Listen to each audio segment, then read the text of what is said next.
So topic 2 was about social organization. And these are some of the areas we had highlighted. You can see from that projection, or what we essentially looked at was the meaning of social organization. We looked at characteristics of social organization.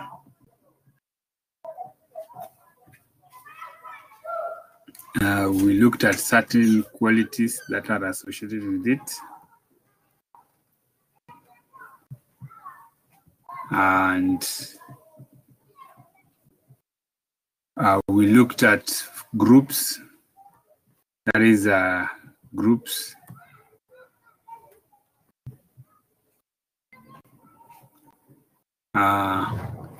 Characteristics of groups, like we talked of groups consisting of people who interact in certain social patterns. We looked at loss of freedom that is in groups, as especially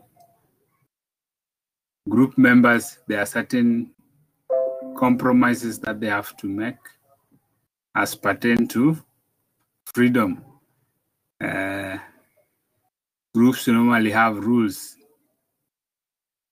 because they group members socially interact in a clear pattern of way of behavior. And then also groups tend to contribute towards larger organization, because it's those small groups that form part and parcel of a large organization.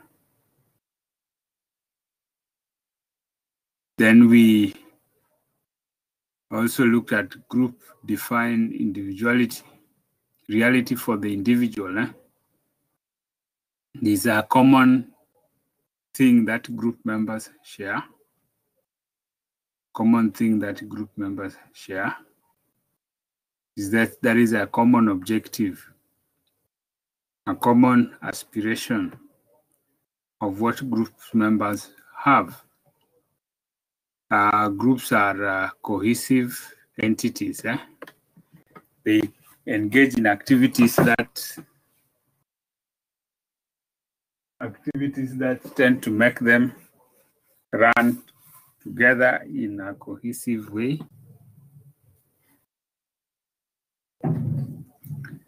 And then they share ideas, and of course, most importantly, they have a position of respect to group members.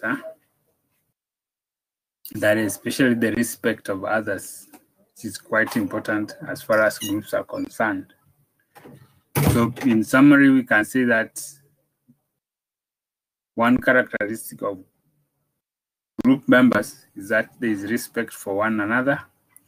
There is cohesiveness in activities, the activities that are common to members that allow them to work together. And then also we have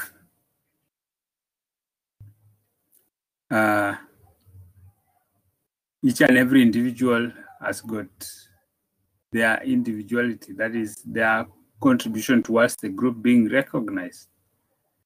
And then groups constitute large organizations. Small groups that make large organizations exist.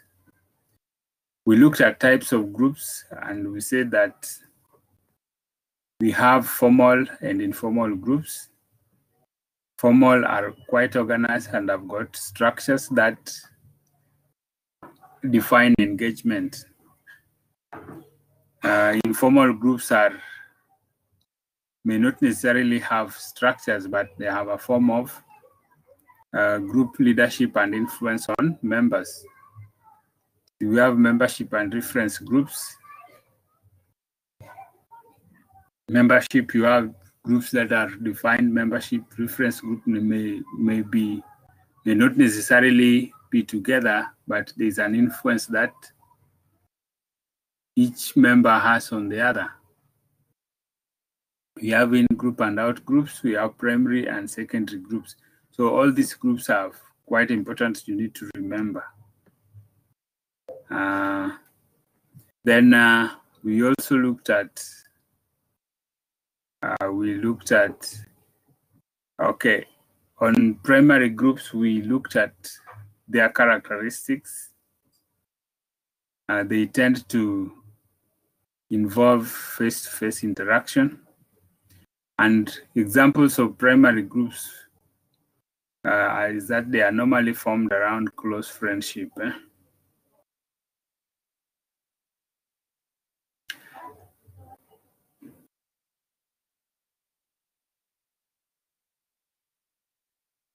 So you find that primary groups are formed around primary socialization.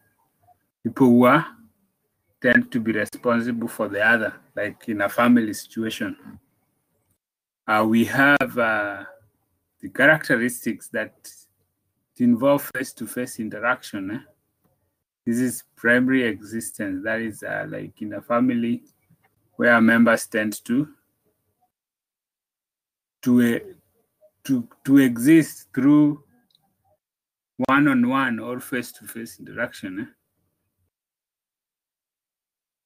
Those interactions fulfill needs that every member has, and they tend to be permanent. Like you belong to your family no matter what. Even if you go to another country, at the end of the day, you still be able to return to your country. You still return to your people, so you may be able to interact with them.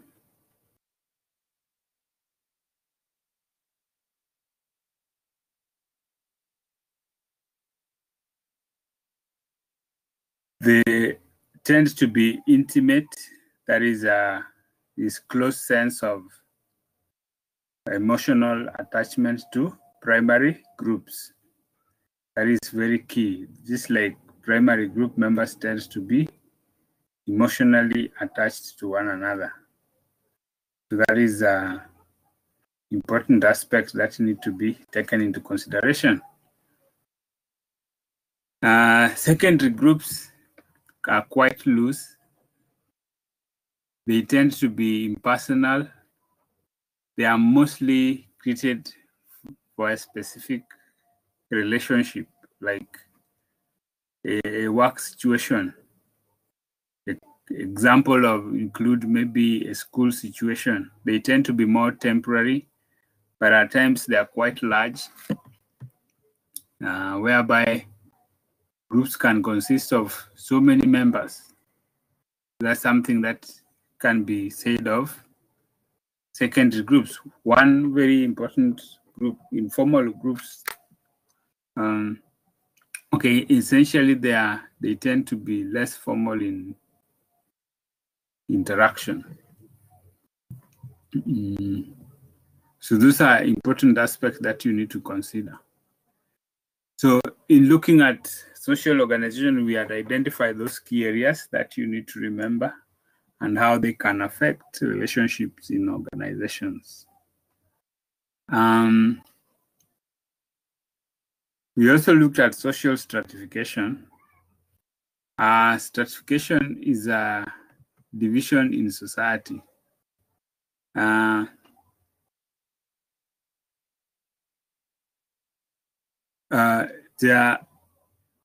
find that there are groups that are differentiated within a society in form of hierarchy. Like in our society in Kenya, we have three major or conspicuous classes or strata. top class, middle class, and lower class. That is quite a common way of stratifying society or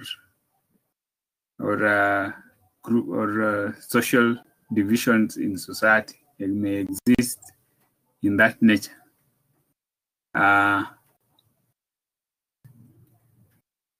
You find that members of the social groups,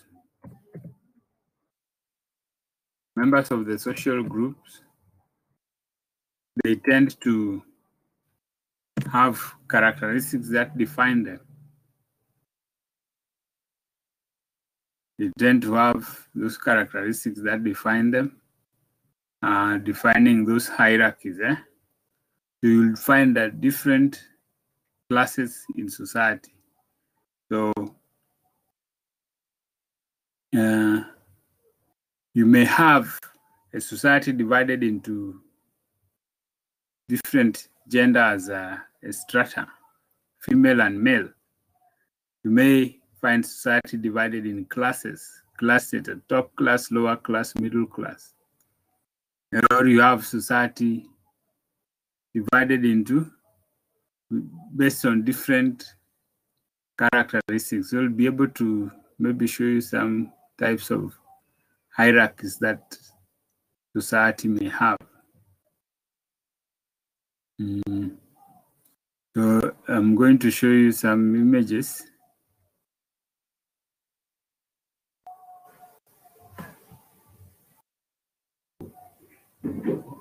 Of social stratification. Let me show you some images of social stratification, and it can be able to help us to understand these things. So let me put through some images here of social stratification.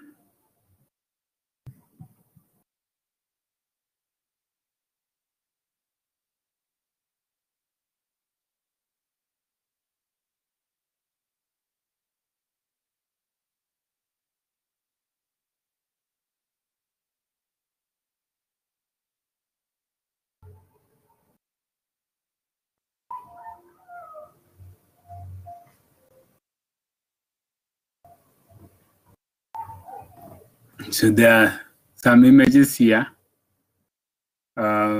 relating to social stratification, which we can be able to look at. So I'm going to scroll them so that we can see those images.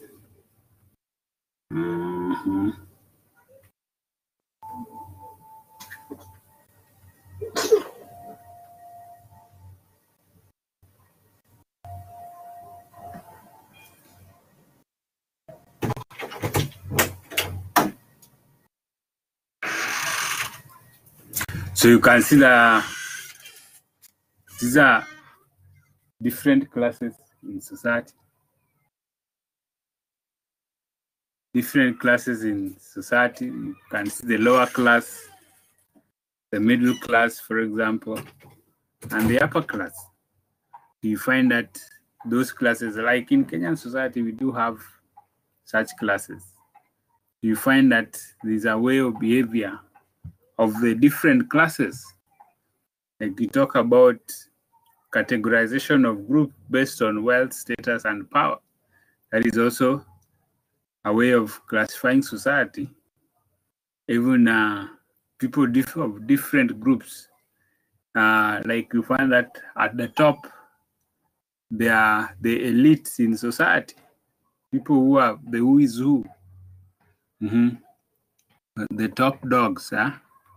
So you find that then we have people in the middle and then people at the lower end. So these are depiction of what has been in society from time immemorial. This pyramid is a good indicator or illustration of stratum in society. So we have the top class. They tend to be few in society. The salaried elite, the precarious, the working poor, and people receiving social benefits. People receiving social benefits, those who would require support. We have the working poor, then we have those who are, they survive well in society. Then you have the salaried elite, those people with their income, and the professionals. There's one report that classified the world in terms of wealth a few years ago. Say that 1% of the world population owns 99% of the world's wealth.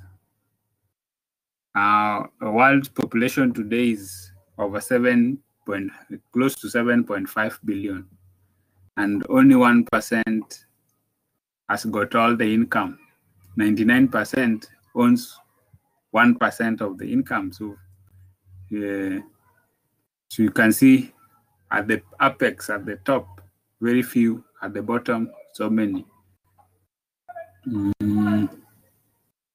So you find that those are the strata in society. Strata in society. Find the strata in society.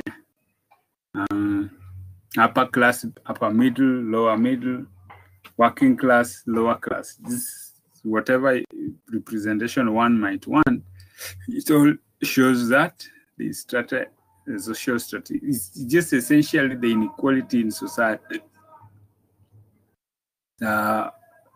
Essentially the inequalities that exist in society. So let's go back to the notes and see what we have to see out there.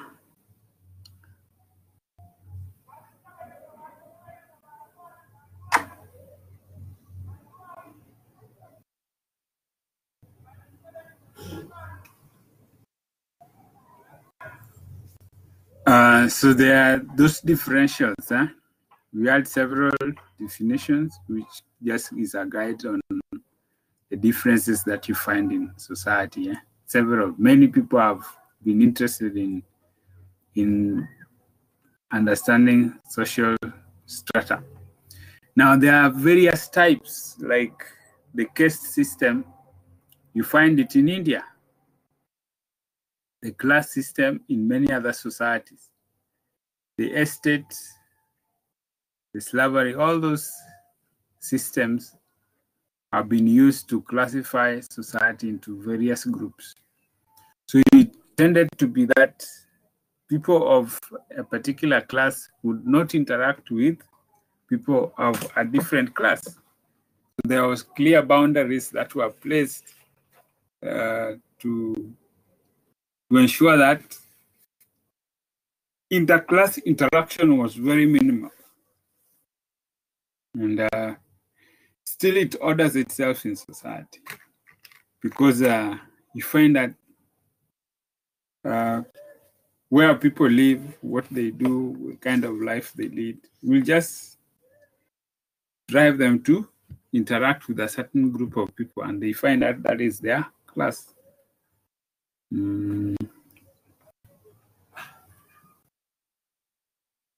Characteristics of stratification is that, one, it is universal. In every society, there exist stratas.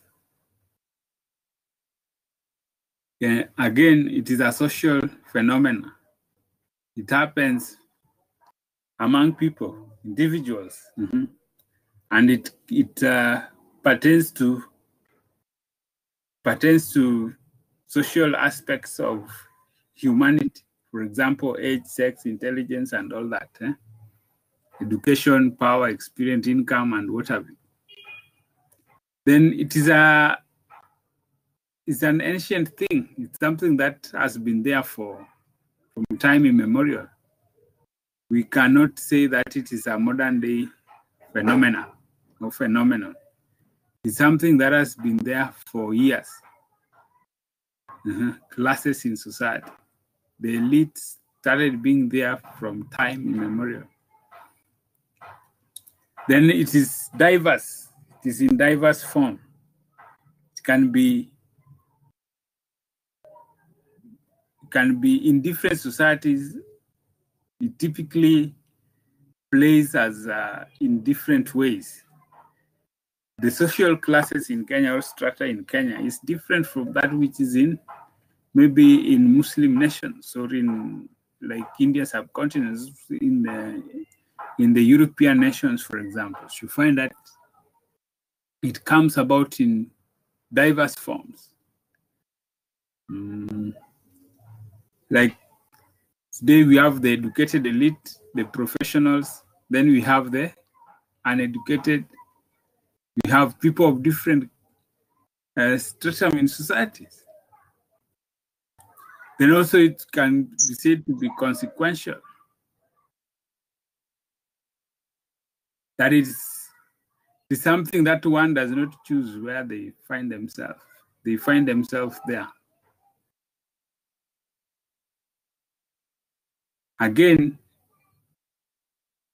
the opportunities that one has in life may not necessarily be affected by or determined by the class. One can actually, at times, you can actually move from one class because of consistent, maybe putting in effort here and there to come out of a particular class. But sometimes you definitely will find yourself in a member of a certain class. But the key thing is that members of a particular class will have similar chances, equal opportunities, and chances of survival, of increased growth may happen to members of that particular class almost in an equal way. Across the strata is where maybe chances may be different, but within the strata, chances may be similar. On principle of social stratification,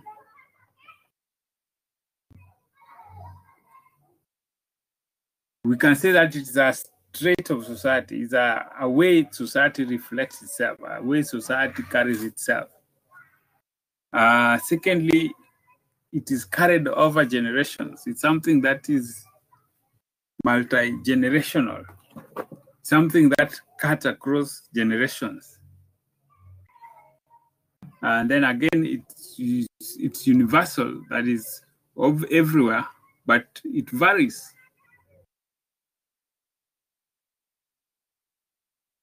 Then there, of course, it has got the inequalities that pertains to it. There are differences. And these differences that you're talking about are normally influenced by these factors that are listed here. That social stratification is as a result of, or maybe is influenced by these factors that are highlighted here. Education, people of different levels of education, you find that they tend to find it hard to interact with a person of different level of education. Income is a very important contributor to strata in society. Occupation, very important. Wealth, power, prestige, social status, age, all these are major influences of social stratification. So you need to remember this.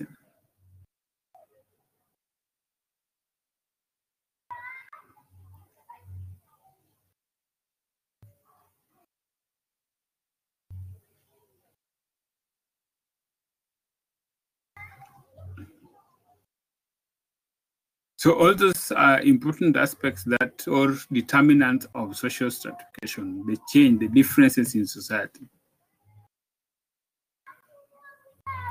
Now, we also didn't look at social class. Of course, we had looked at it earlier, but social class is also very important. It's a stratum of people of similar positions and social distinction or stratum or continuum. That is, people that exhibit or share certain behavior patterns. They share some behavior patterns that define them. The social class, you can see, is an aggregate of people who have same status, same rank, and or common characteristics or lifestyles. And those classes tend to drive people or kind of force members to behave in a certain way. So you need to remember what social class is. So social classes or class, for example, as characterized by a certain status. And these status are determined by cultural situation of a particular society. Then also it is determined by relevance of members to that society. Are you relevant to that particular culture? That is what is the question. Each individual has to play a certain role according to the status that make the member of that particular society.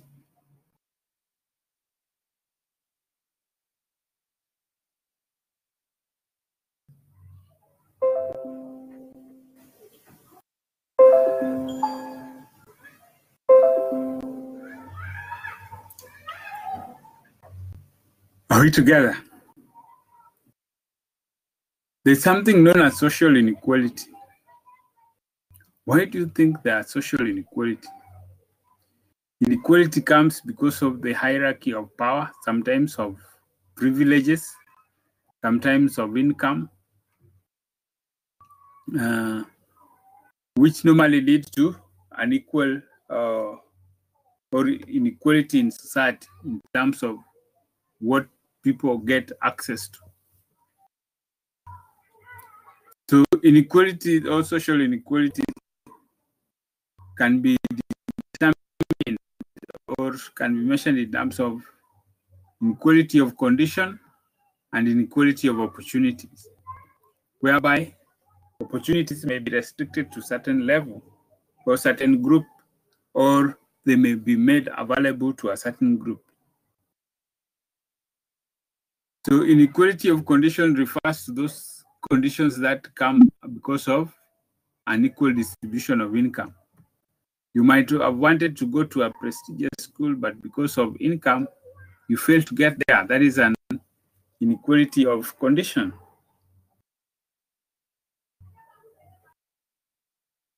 You wanted to live in a good suburb, for example, but because of income, you are not able to afford. So that is an inequality of condition.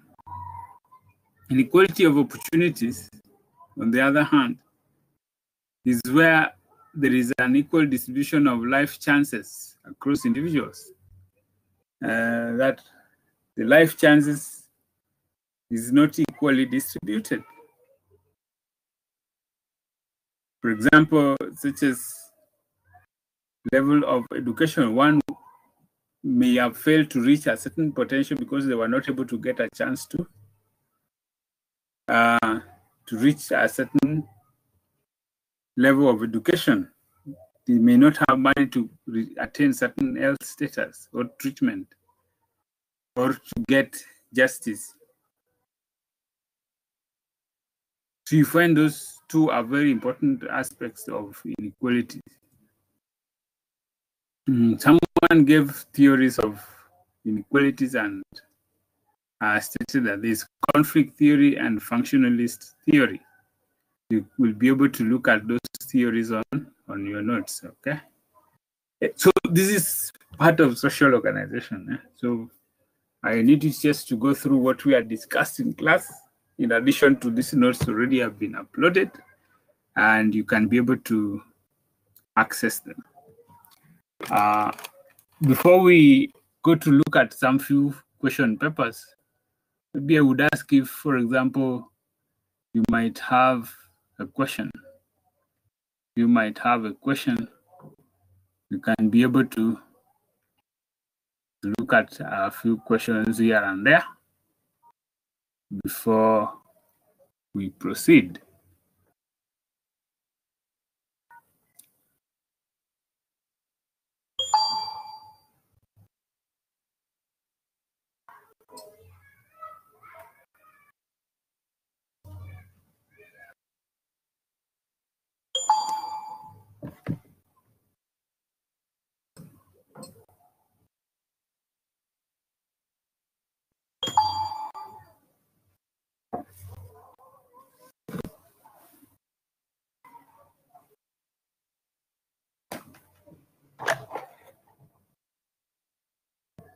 Any question?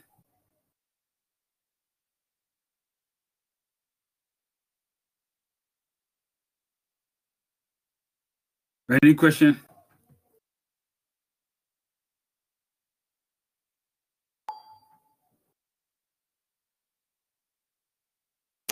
So let me project some questions so that we can do a revision. Now, from now on, I think we'll be doing revision on all topics. I will be doing revision as pertains to all topics, so that at least we are able to, because at least we have gone through most of the areas that are necessary for us to go through. Therefore, I would just encourage us to go through all topics. Now, I believe you got your results, eh?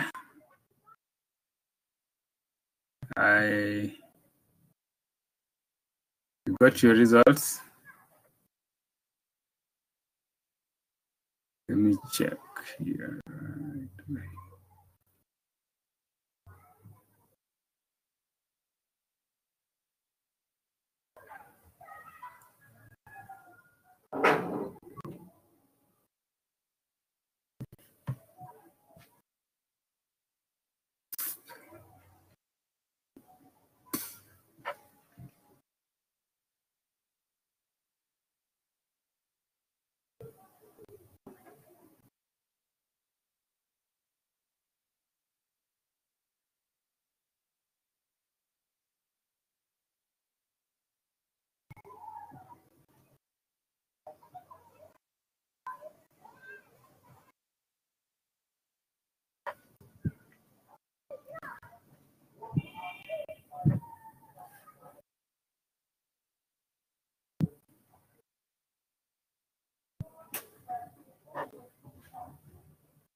I was asking if you had any question.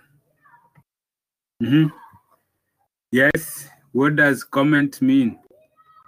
Comment. Caroline, what do you mean by comment? Or where? Comment where?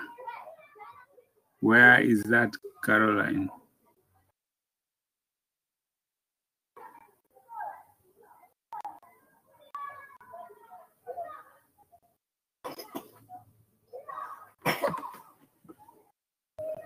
Yes, I've noticed that. You're gonna check just right away, okay? So what do you mean by comment? Okay, you're asking me what comment means, and if it is comment on the quizzes or on the card, is normally a space that allow me to put my remarks on what you did.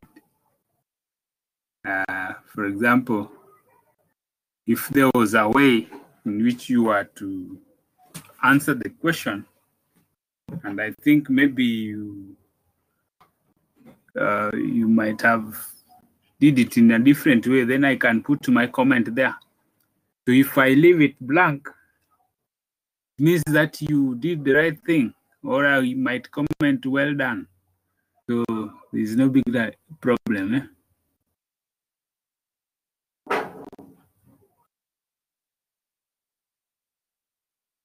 So those areas of comment, it was for me to put my remarks. So let me proceed to one of them to show you exactly what is meant by that. Before that, let's just mark this.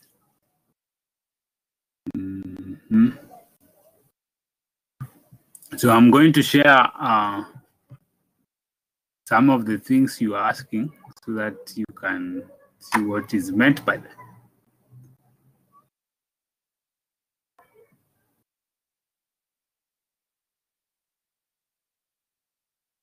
So let me just share it and then you can see.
So the cats are here.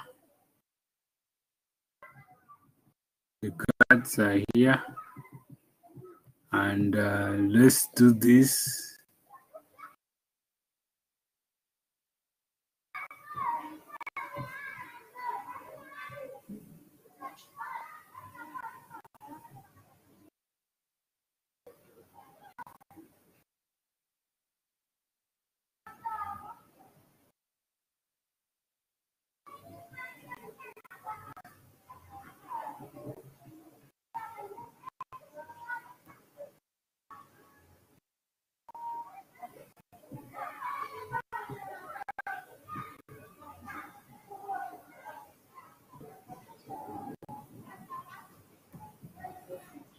Yes, like this one. Caroline asking about this. Now, this point of comment, it was for me to put my comments as far as your answers are concerned. Like you can see this one, this person's question, they answered here. Outline 3 organizational coping strategies for dealing with stress. And these are the answers that they had placed here. So if I'm satisfied with the answer, I would just put down there. I'll just indicate there. I'll just indicate there, well done. And leave it like that. But if there is something that I see, I would check and see. For example,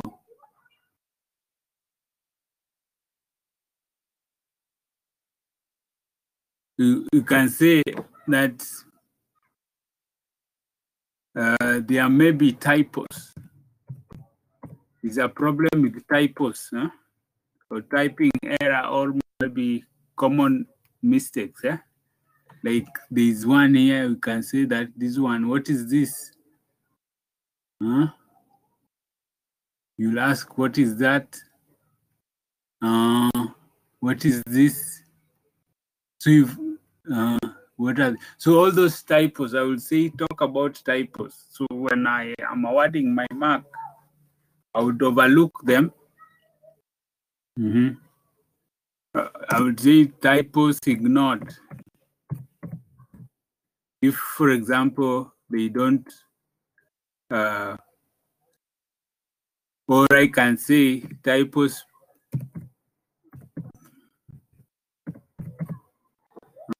So you can say typos ignored, typos penalized. So you find that the mark given to that person or the candidate will also reflect those things.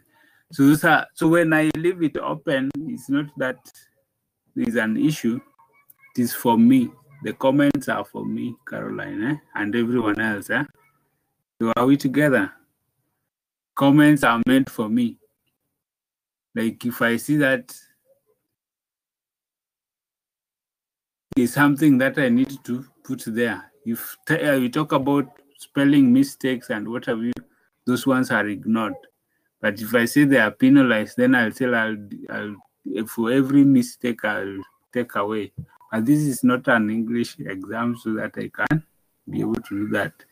As long as you have the idea, you're good to go. That's what is meant by that, okay? Good. So let me project some work. So this is actually where where I would check your mark, what you have done. So like Caroline, I can see yours here. I'll not show everyone what you did. I'm just showing you that yours is here. I can make comments on it if I wish. I did not make comments, but still does not make it invalid.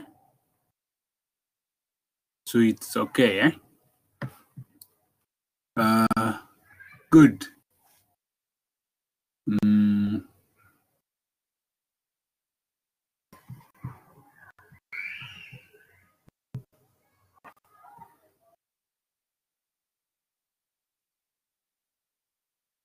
So let me project a paper. Let me project some questions so that we can revise together before we proceed to something else.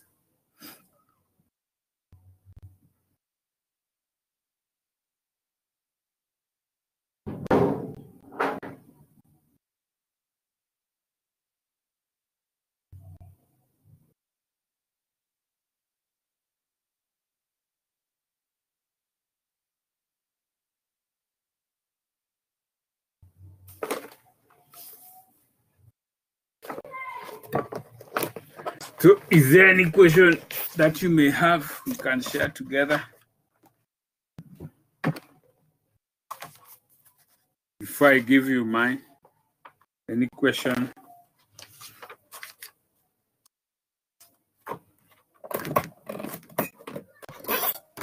So let's do a short revision here and there.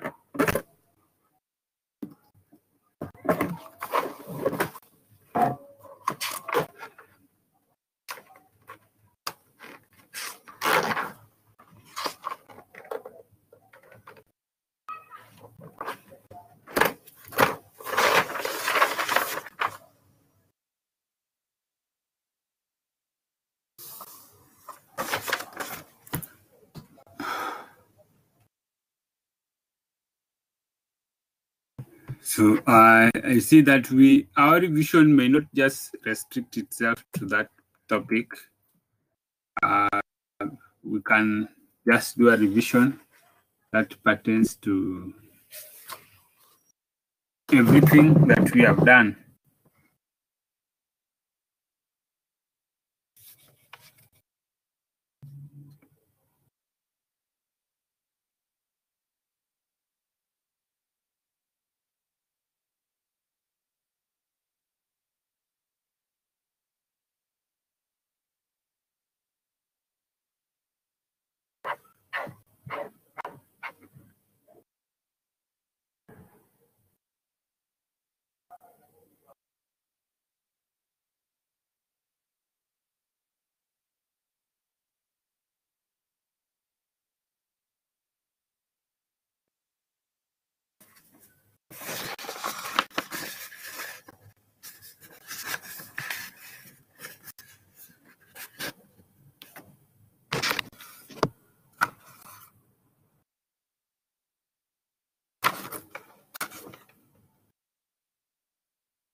I was still taking a photo of the paper, okay? But now I think I can project it so that we may revise the same.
Yes, there is that paper, that question paper. I see that we are going to look at them. All of it, you're not restricting ourselves to a specific paper. Huh? Do we want to look at the question papers, all of it, all the questions,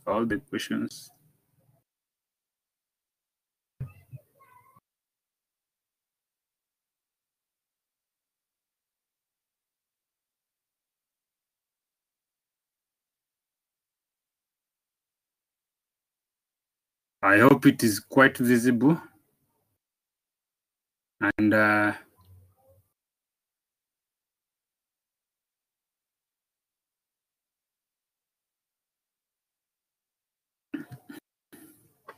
now here we are, questions. I believe we are all seeing the questions. I want us to storm the questions. Are we together? Let's storm the questions, all of us, one by one, and share answers. You can unmute your mic so that you can do a discussion, or you can be able to write there on the public portals. And so this is what you're going to do.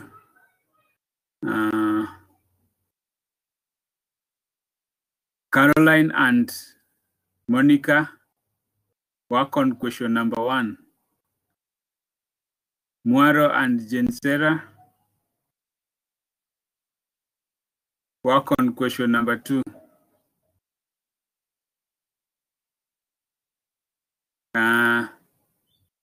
Yes, then again Caroline and Monica, question number 3. Jensera and Mary, question number 4. So do discussion. You can unmute and talk to one another. And then at the same time, you can be putting down what we suppose or we think as regards those key areas onto the portal. Meanwhile, I'm also going to set a quiz portal and put some other questions there. So you are free to do a discussion. Unmute, you talk to one another, okay? Or you use the public portal, public chat, right? Right. So let me hear people's voices crackling over the conference,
We're now unmuted.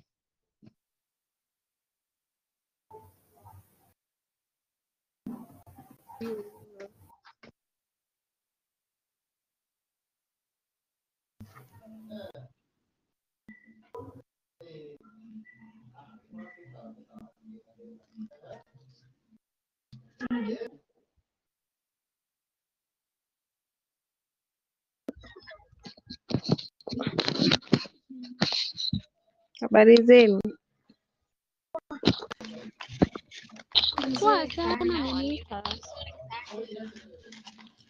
Yes, so umeshafanya hizo maswali?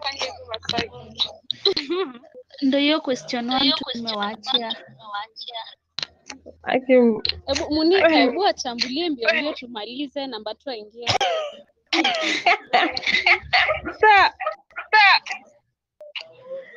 benefit Okay, that tuanzie hapa. Bureaucratic system ni nini? bureaucratic. Okay, according to what I know, it's like power iko central. Like pale kuna CEO, then inaenda unaelewa, kuna chain of command. Okay. Na accrue ni benefits. So outline for benefits that may accrue to an organization that embraces a bureaucratic system of governance. Inamaanisha benefits that may occur if an organization uses a bureaucratic system. So advantages. Unanisikia? Nakusikia. Jensera. Jensera.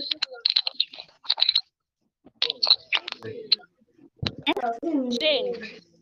Yes. Okay. Have you understood the bureaucratic system? Embu rudia tena tafadhali. I'm asking if you have understood what a bureaucratic system is. You just explained that. Have you understood? Or No, according just to you, repeat. ukisikia bureaucratic governance. You just explained that. Yeah, like what do you understand? No, according to you, unaelewa. Kidogo nitoke kwa kelele. Sawa. Wengine unmute waongee. Helen. Mary. Yes. Ukisikia bureaucratic system, what comes to your mind? It's a system whereby power comes from one central point. Yes.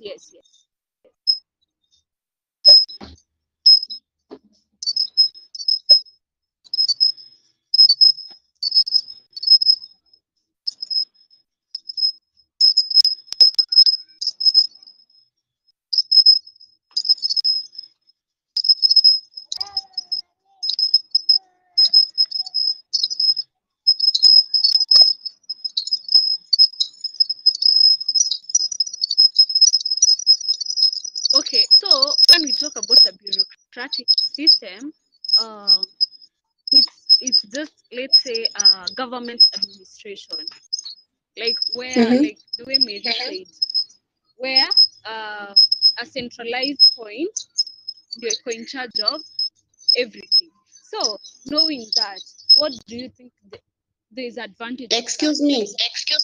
Natia. Yes. Can I mute so that you can explain it clearly? Can I do what? Mute. Yeah. You can mute. Okay.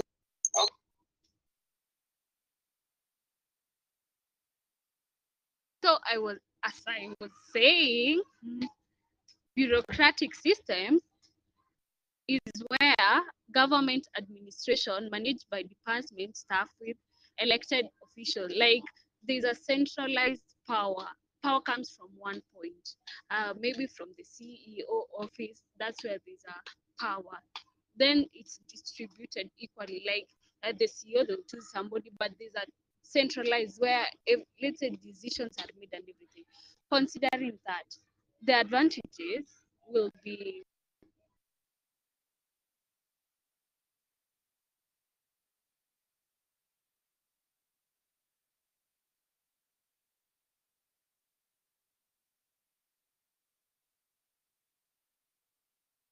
job security will be provided, because these, okay, let's call them like staff. They're let's say a body, in your mind, a board of governance, assume.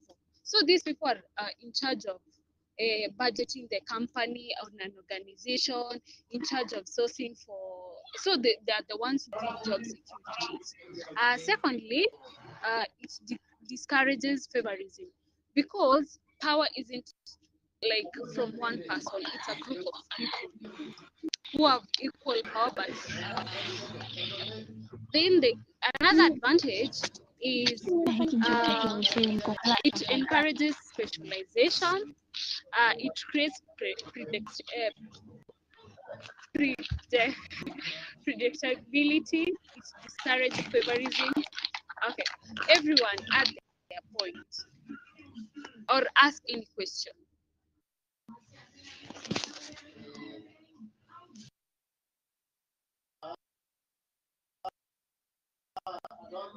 Jane Sarah, do you have something to say?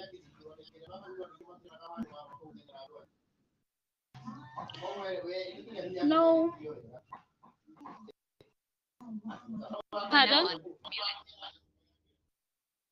Any question?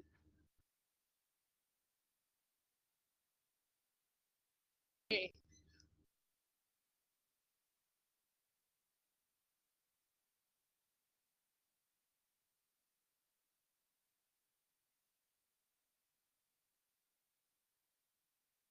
Okay, in case there are no questions, I'll be calling one person and they tell me what they understand according to the advantages of bureaucratic system, and they explain their point.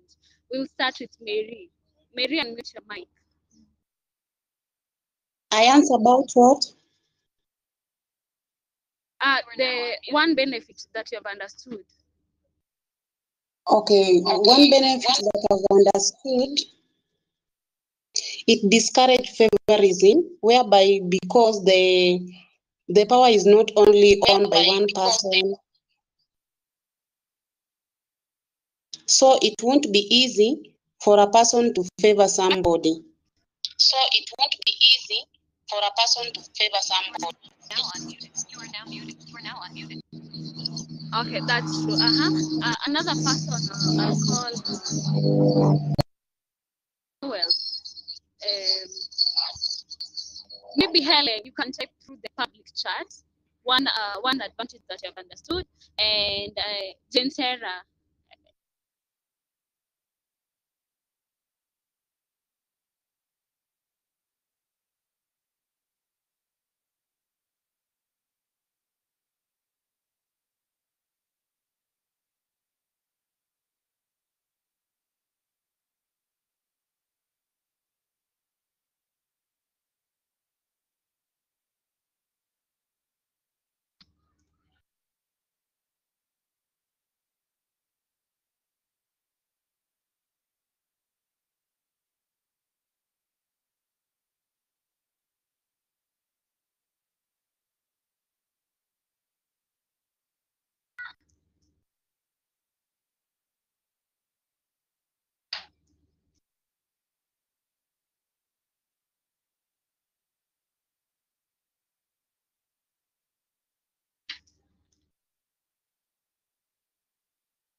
People are quiet. I think Caroline is the only one engaging. Yeah. Let me hear participation from everyone. Yes, can we participate? Can we participate?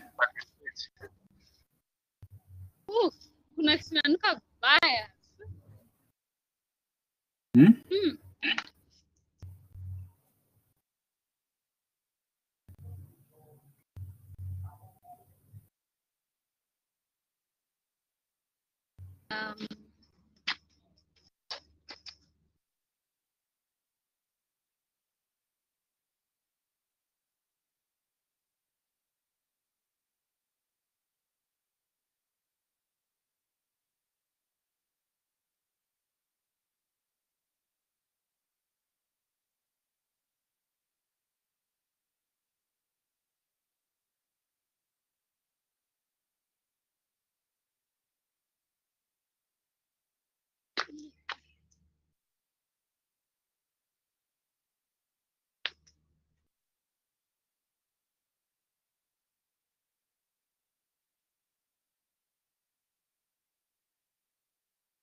Hello.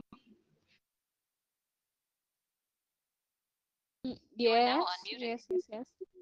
Question two. Distinguish between perception and values exist in human relations. According to my understanding, perception is your own view or interpretation of something. Then the values are the beliefs that affect decisions one make. Umeelewa? Hello? Hello. Mnanisikia? Nakusikia. So nimesema perception is your own view of something or interpretation, like from your childhood setting, your own view. Alafu the values, it's the beliefs that affect decision making and interpretation of something.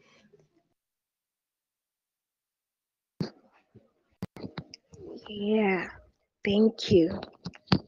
Umeelewa?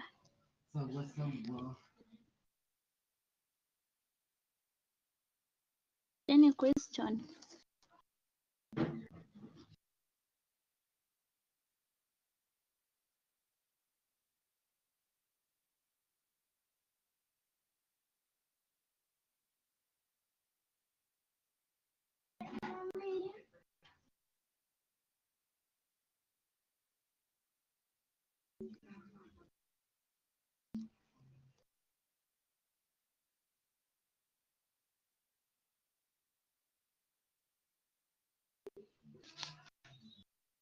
Okay, I want to repeat the perception and values. Perception is your own view or interpretation of something. Then the values are the beliefs that affect decision making and interpretation of something.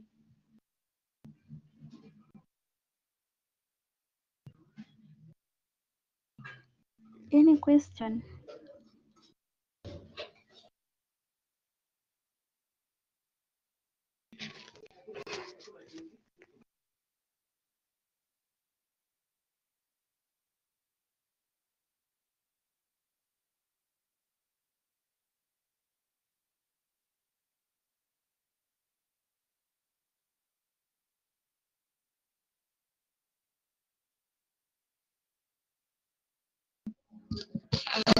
There is no question. We can go to question number 3. Is that okay?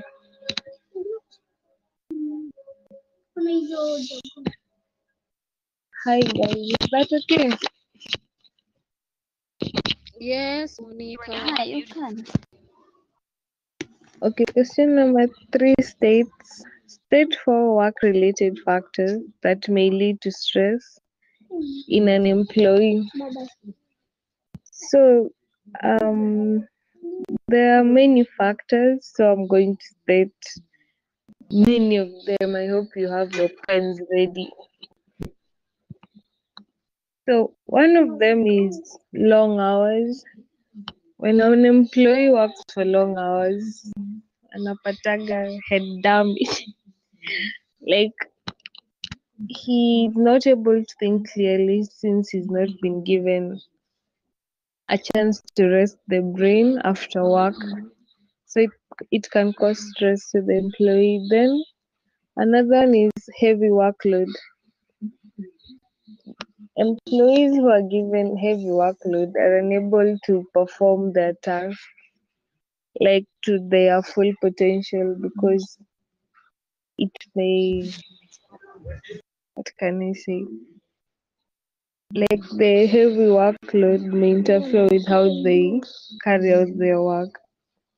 Then the other one is changes within the organization.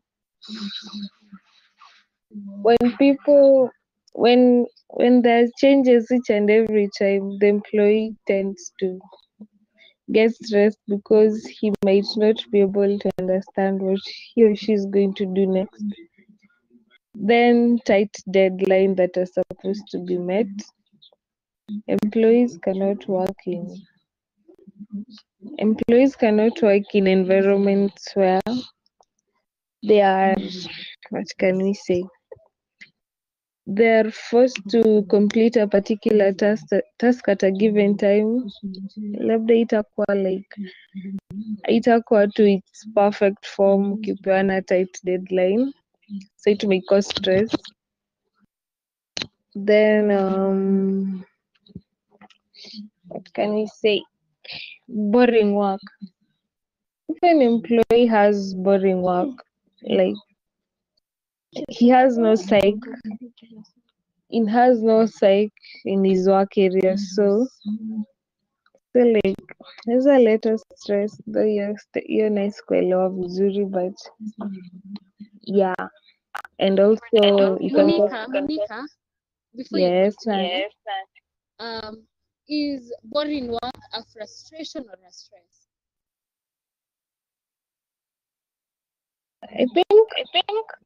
I think it's a frustration. okay. Yeah. Thank you That's for what I the think. No, that's what I think. But the teacher will confirm it. I just think it's a frustration. But maybe if you say like your okay, yeah. Maybe daily there's no how do I put it? Every day mnafanya the same thing like evil. Maybe that can lead to stress if it's prolonged. Like you remember see, the so discussion that we had can in also class. because kama boring work Can you be stressed because your work is boring? Or will you be frustrated? Okay, just continue. And when the teacher comes back, we'll ask. so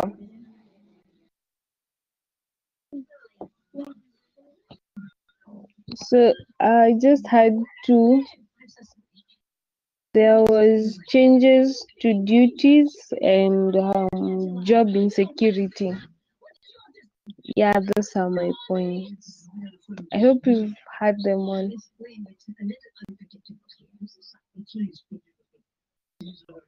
I'm done.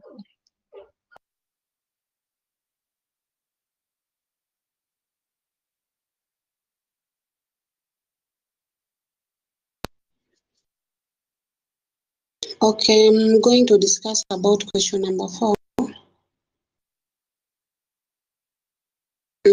Highlight 4 features of a effective work group.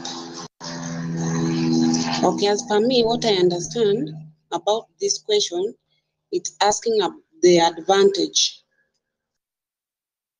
of an active group. Yeah. And the advantage is there will be easier coordination since everybody. Hello? Oh, hello, I wanted to ask a question. Mm-hmm. The question is saying you highlight the features. Oh, yeah. Oh, sorry. So The features of an. Oh, okay. The characteristic of the group. Yeah. Okay. Now, about the features of the effective group.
Everyone has muted. What is happening? Hello? Did someone was speaking? Huh? Yeah, I'm the one who is speaking. All right. Go ahead. You Yeah. muted. I'm supposed to take people through the features of an effective work group.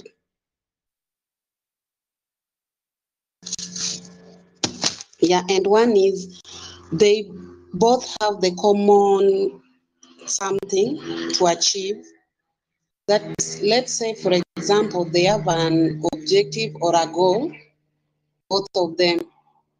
So they are common in something.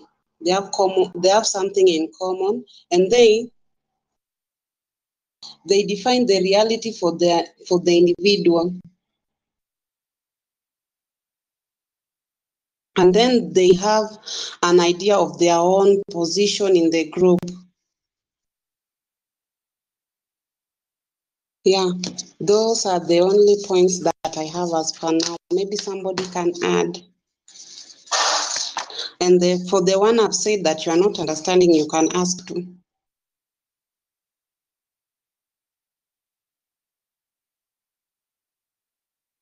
Hey, Mary, Yes? ebu please rudie hizo points zako. Okay, the first one I said, they have something in common. The second one, it defines the reality for the individual. And then the third one, they have an idea of their own position in the group. Yeah.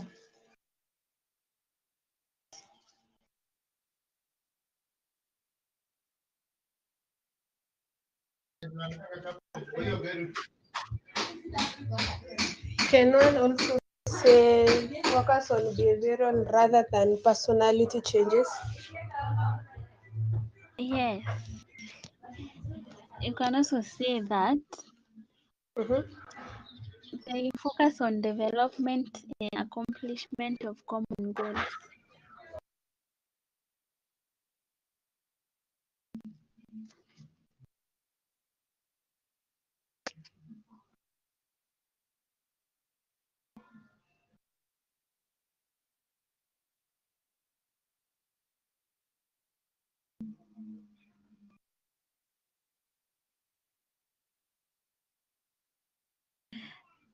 Another point, you can say that the members of the group are allowed to discuss in full participation.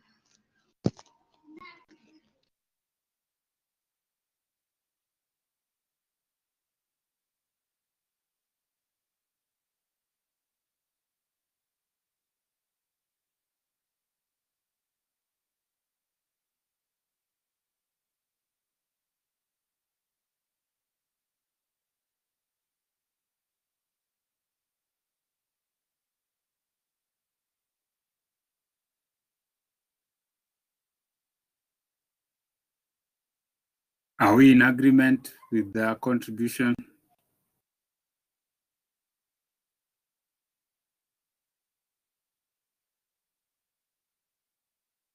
Are we in agreement?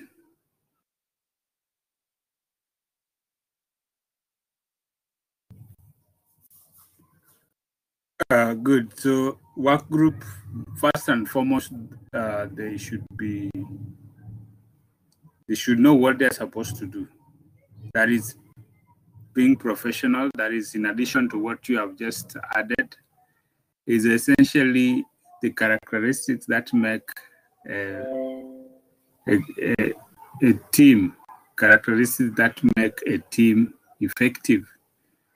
And they must be able to honor authority, okay, or respect the authority that is in charge of that particular group, so that they speak with one voice or with one objective.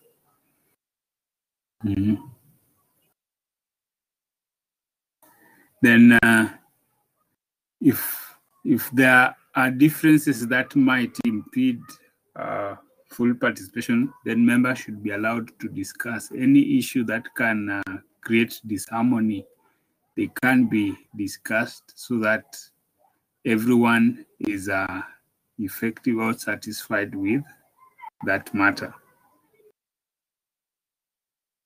And they should enhance relationship at all points, or any chance or any opportunity that arises to enhance or to ensure positive relationship is built should not be wasted.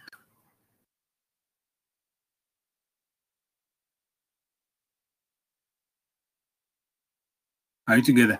Now, it is very important because in your course, most of the time you work as a team or you work as a group, and these are some of the things you have experienced even during your practicals.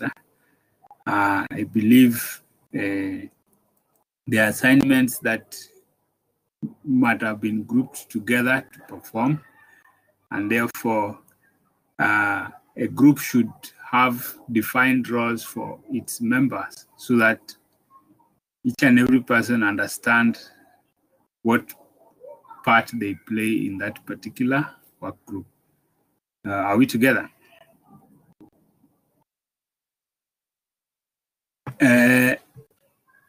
Let's look at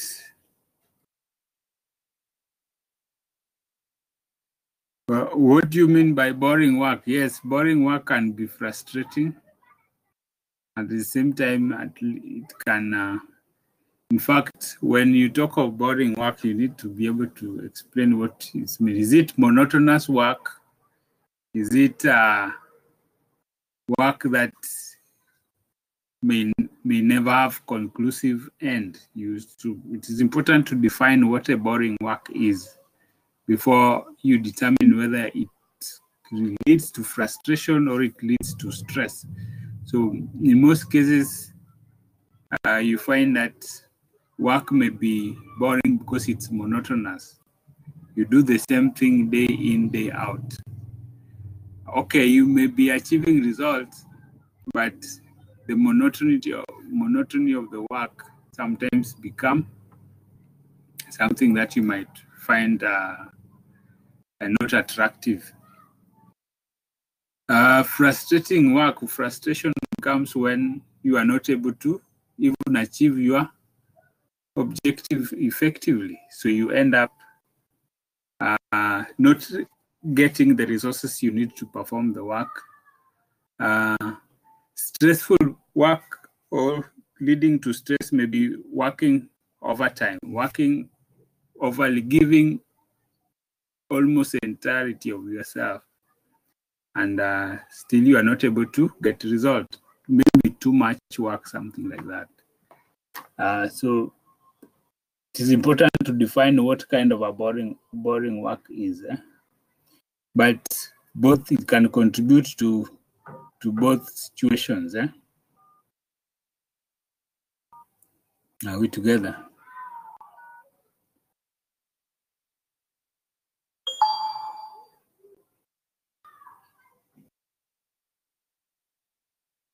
So is there any other question? Let's look at that question number 6. I think these are the one we did it previously. I hope so.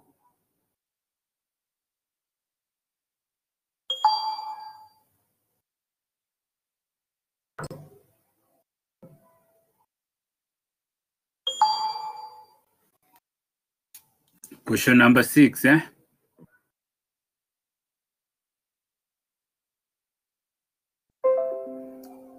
State 4 ways in which servant leadership may be demonstrated in an organization.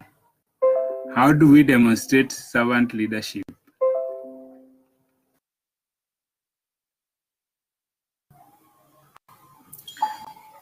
This is a leader who is able to can identify with their team members. They understand the role they play.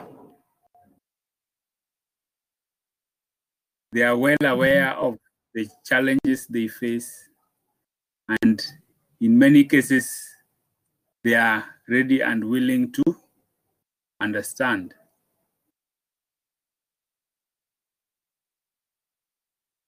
So is a leader who is able to sit or who is able to fit into the shoes of the workers.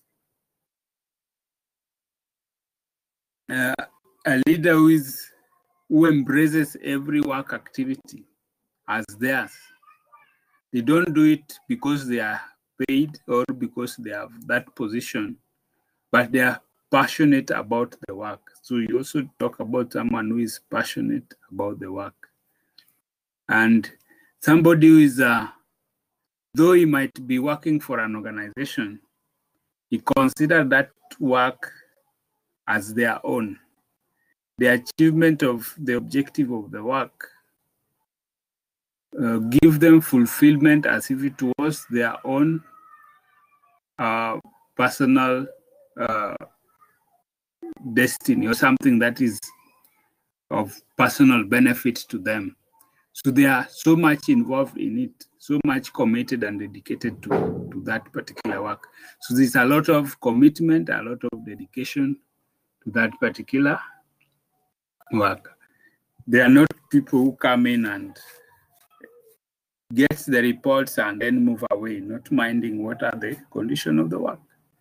This is someone who will create position, create enabling environment to their team members, ensuring there is enabling environment so that work could be effectively done. So if the resources required by the team members, then they are willing to go an extra mile to provide it.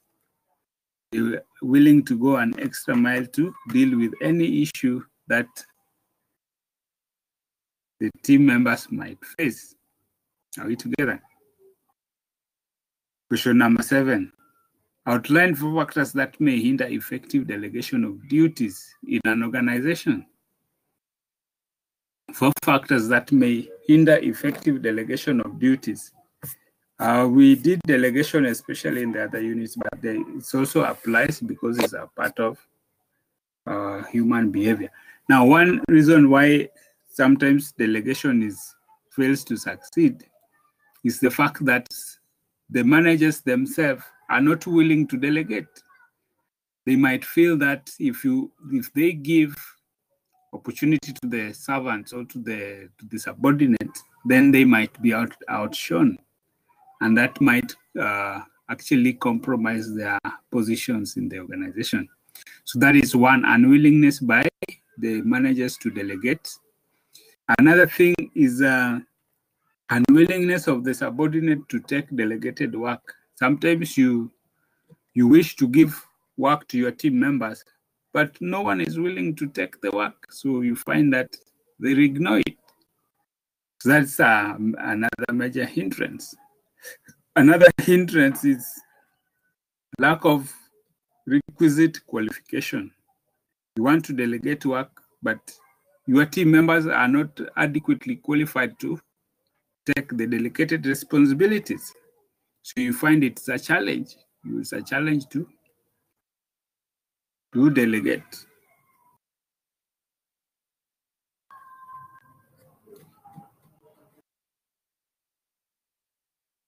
What do you think is another reason that can cause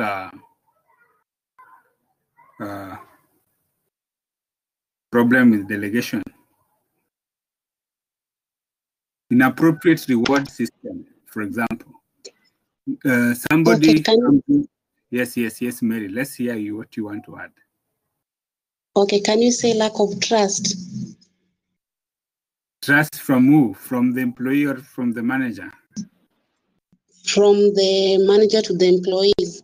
Yes, very good. Lack of trust. For example, if the manager themselves do not trust the employees to do a good job, even if they can do a good job, but the management or the manager or the leader does not trust his team.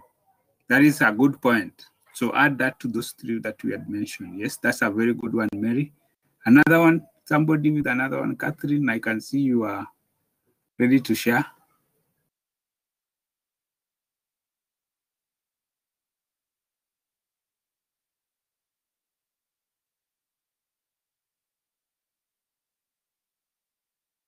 Mm-hmm.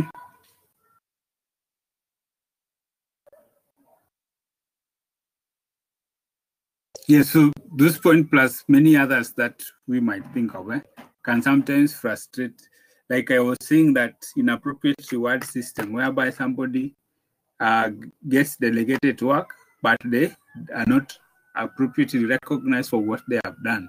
Someone else takes the credit. In that way, you find that some people might not want to get work delegated to them. Let's look at maybe a few last questions and then we can proceed.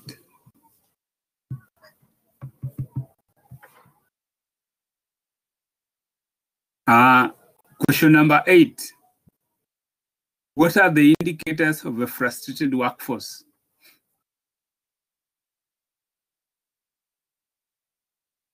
What are the indicators of a frustrated workforce?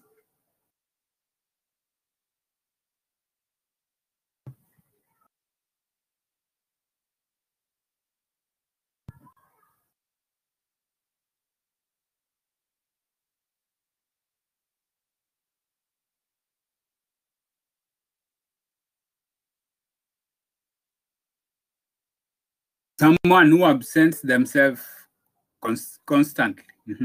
Absenteeism indicates frustration. What else? Someone frustrated. We can say conflict among workers. Yes, sometimes they just foment conflict. They just wants to fight. They pick a fight with almost everyone. That's a good one. Yes. Someone else?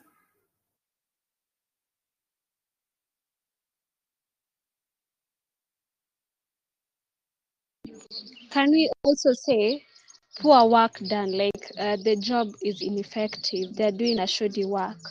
Yes, very good. And that is also true. Poor performance in work, the outcome of the work, the result of the work does not measure up to the standards. It's an indication of frustration. Yes, that's a good one.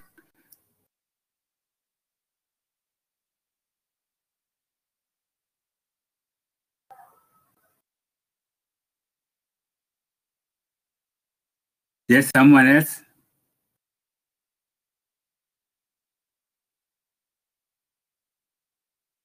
Yes. How many times were you frustrated with the work at restaurants, especially at the practicals?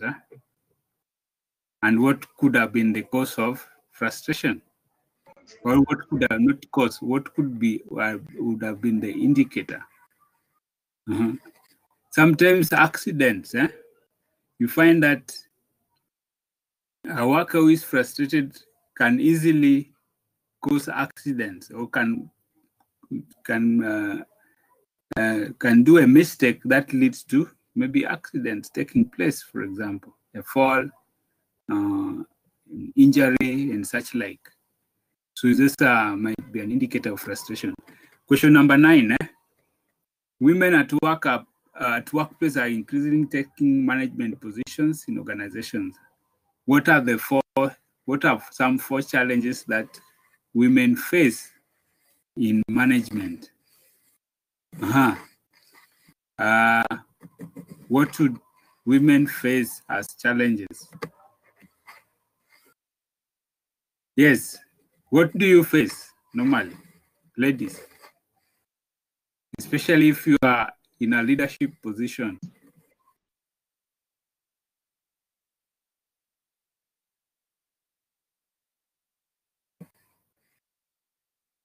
Yes. I believe you have at one point or even now taking some leadership position. Okay, can you say they are being disrespected because of their gender in some cases? Very good. Disrespect because of gender, especially where the male-dominated culture, where people feel that the woman cannot tell them what to do. So you find that sometimes there's such, in fact, many a times we find that there are such kind of discrimination in such cultures. Disrespect, another thing.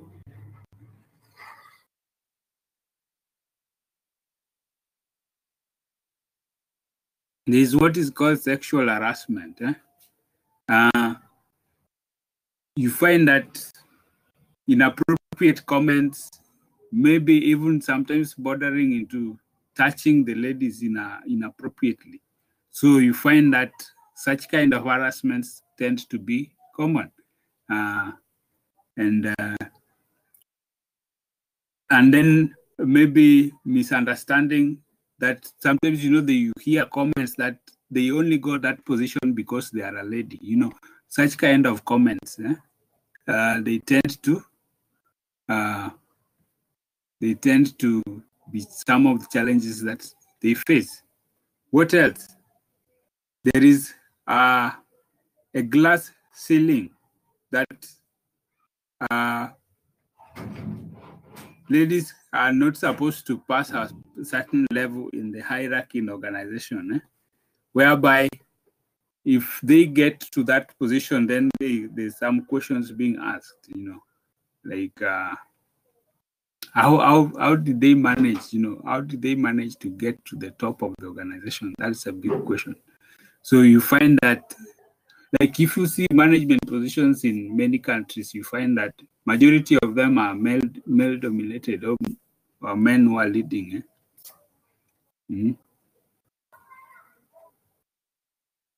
Then another thing is discrimination in terms of rewards. You find that the organizations where two different people, male and female, doing the same type of job, but the ladies are paid less than the males,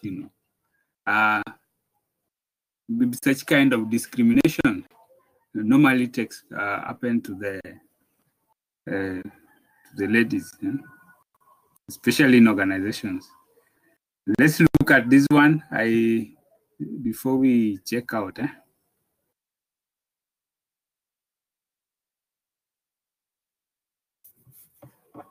The next question: state 4 ways through which the manager of an organization may cause low employees' morale. Yes, how would managers cause employees to lose morale? This one, I think you can do it. You can do it. You have experienced it. You have experienced it, especially where you are working with a very difficult manager. How would they cause low morale? This one, I think, yes.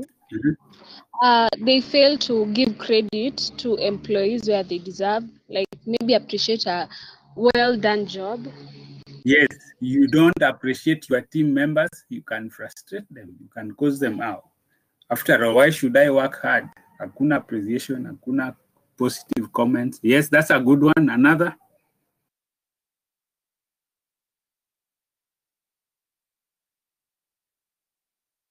Helen, what do you think?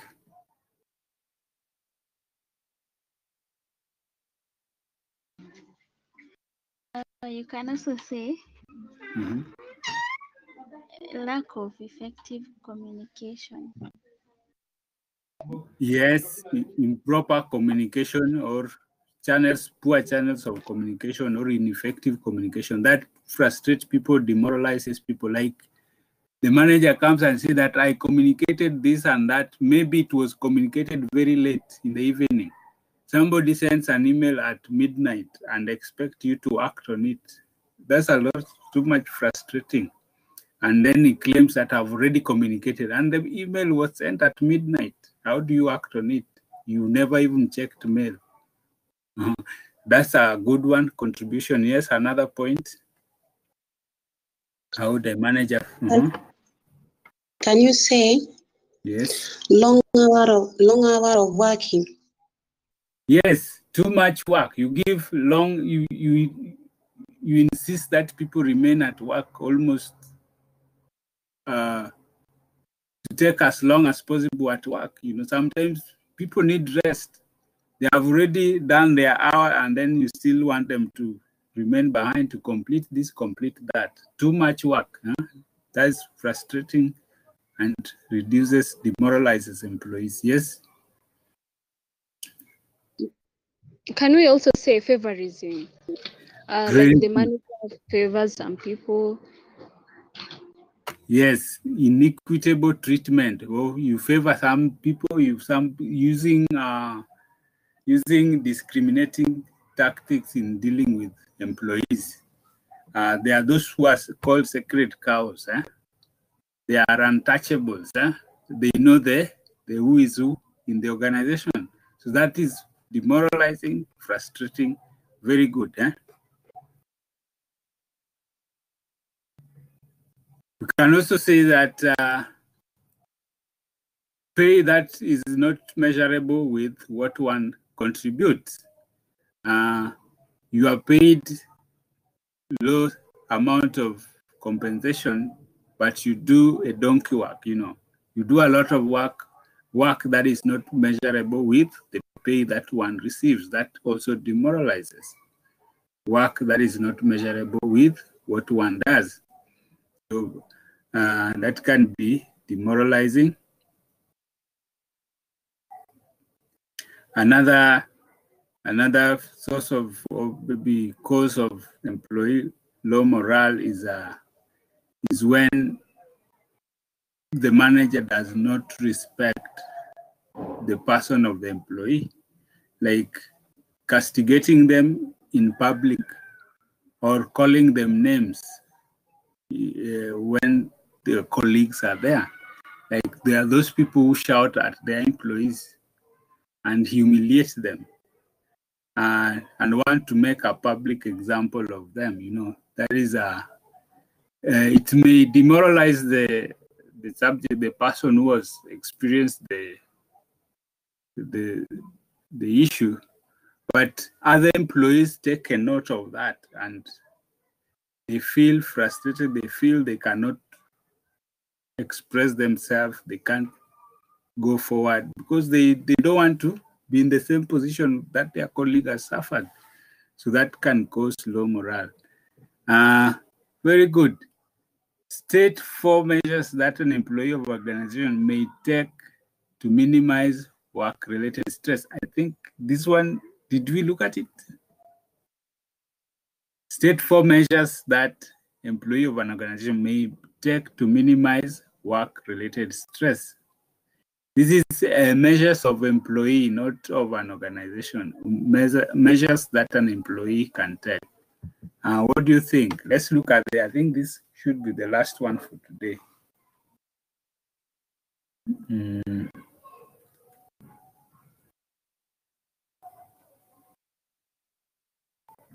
So what are the measures that employees can? Okay, one, on my opinion, I think that employee can make sure that they follow the rules and regulations of the organization so as to not to collide with the managers to avoid stress. Good, that's a good one, yes. Let's also add up. Let's add up.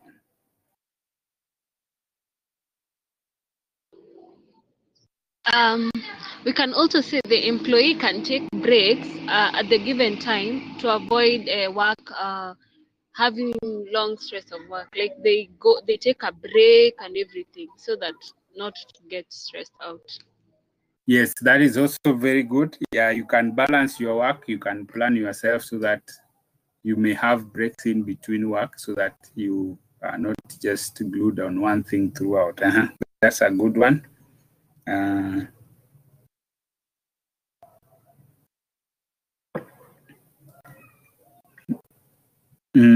Yes, what about planning? Planning your work and prioritization. Planning work and prioritization.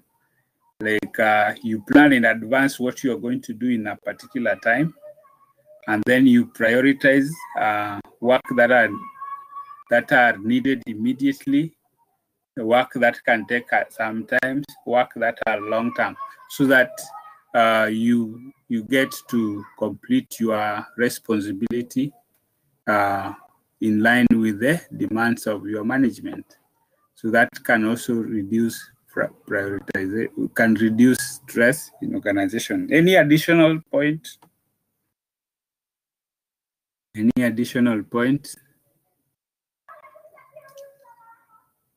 of reducing work-related stress?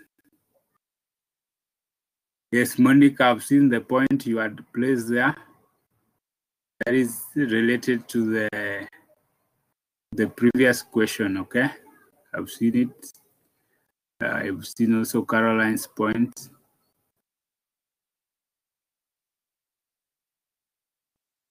Any additional point? Let's check what the next question has. I thought this could be the last, but okay. I think it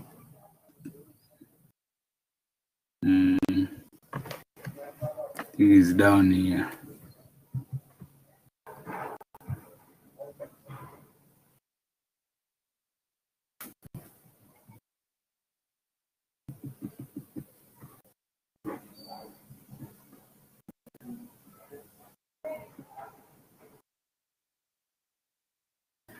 That's last question number part B. It is explain 4 ways in which conflict may positively impact an organization. Explain 4 ways in which conflict may positively impact an organization. I think we had done these questions previously. We had looked at it previously. How does conflict positively impact organization? Let me get some of your contributions.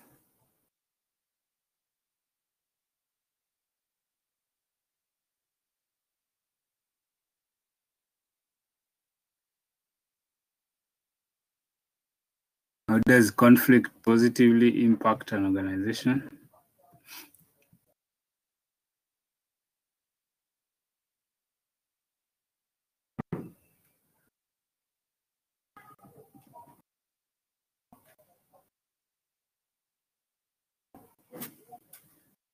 Can add up our comments.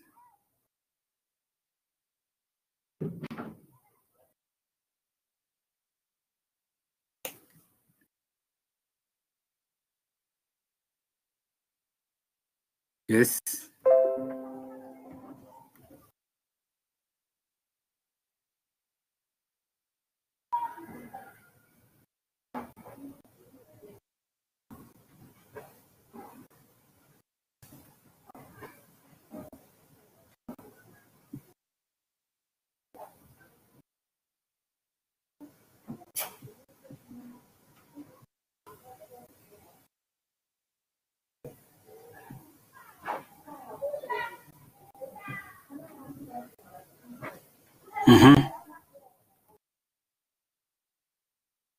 How does conflict positively?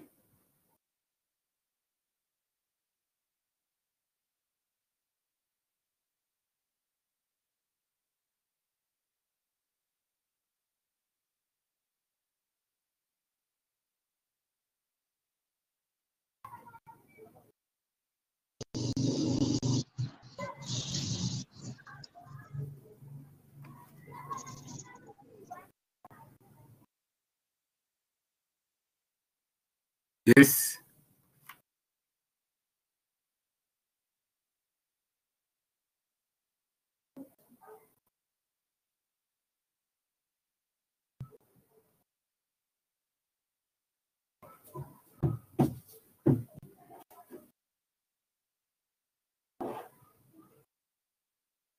Yeah, enhance creativity. Yes, Mary. It can help the management to come up with the effective communication channels. Improving communication. Yeah.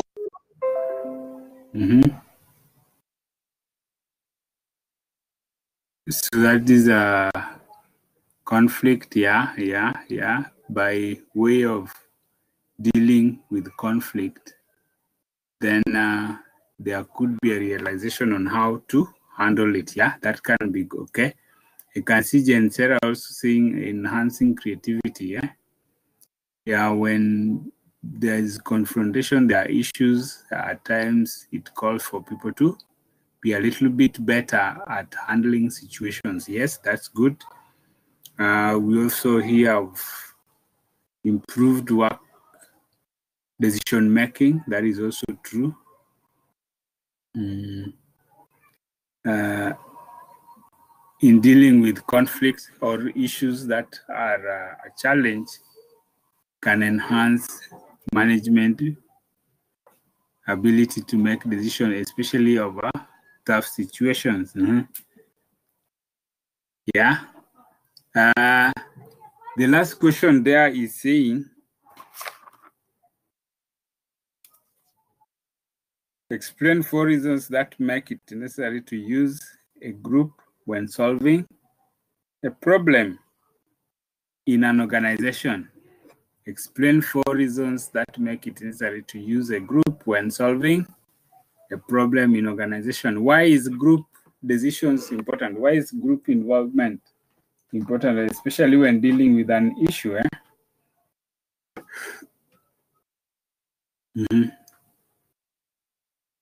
This, I think we can do a quick fire contributions. Group, use of a group instead of relying on individuals.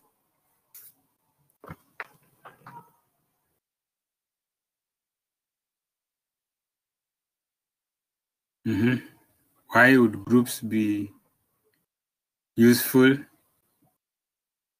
One reason we can say is that there may be varied reasons or points that can come from different members. So you get variety of ways of solving a problem. You will get variety of ways of solving a problem.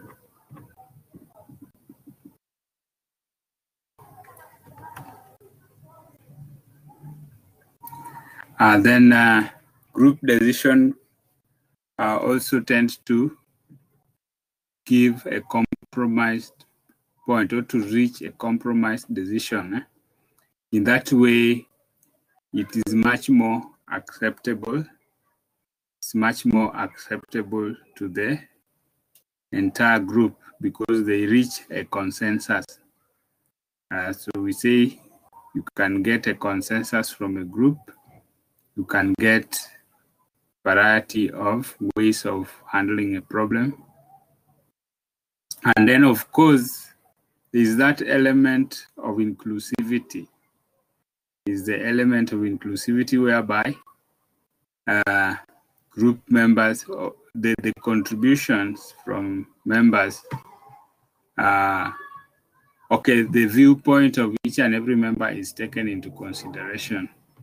So no one is left out. That's another major contributor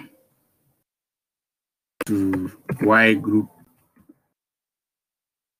problem solving is taken more seriously. What do you think? Add more points there?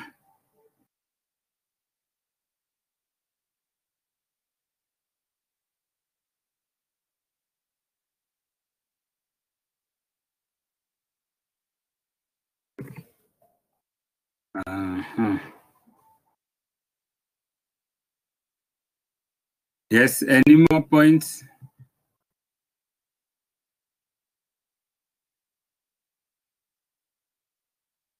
Do you want us to finish them? We can finish the paper itself. What do you think? There are about four questions remaining. Question number 12, 13, 14, and 15. You want us to be through with them? Let me give them outline 4 benefits that may be associated with involving employees in management of an organization. This one, I think we did this, but still we can look at it. What are the benefits of involving people in management? What are the benefits of involving people in management?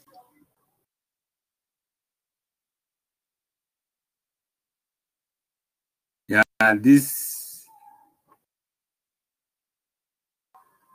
it boosts morale of employees because they feel that they are taken seriously in the organization. Secondly, employees tend to get to identify with decisions they tend to get or to identify with decisions. And then, of course, it's also a training ground, especially when they get involved in decisions or management. It's a training ground to prepare them for future leadership positions. And then, of course, it creates that continuity. It builds that continuity and reduces employees' turnover. Reduces employees' turnover. People who are involved, they tend to want to remain in that organization. And you remember we looked at various forms of involvement, like sometimes even ownership.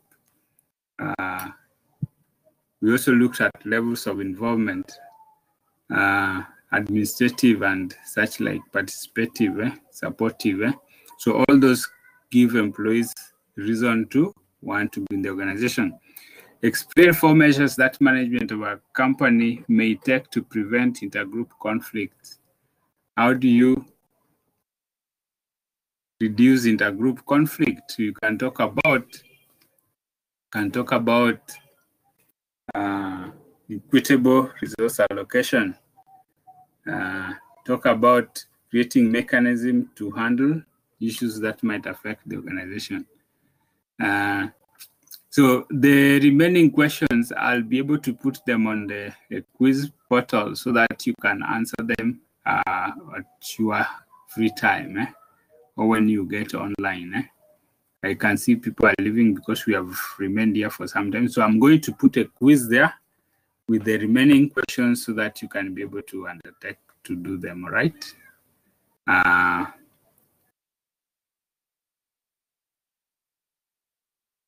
Good. Is there any question apart from what we have? What I've shown you? Like these 3 questions, we had done them previously. Public relation, Abraham Maslow, Hertzberg 2-factor theory, we did them somewhere. So we may not need to repeat them. And so is there any issue before we end this conversation or this conference?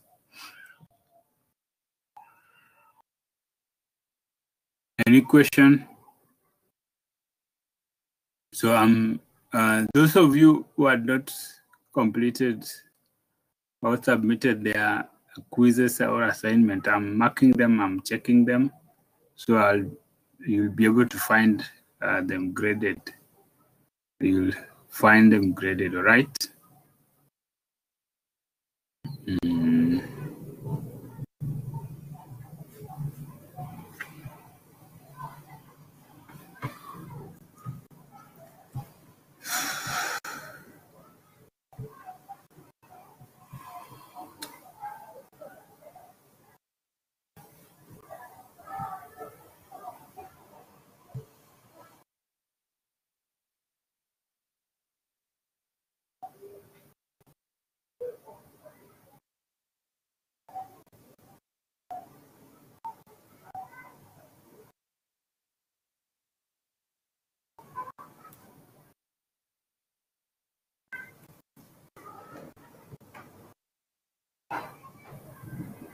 So any question?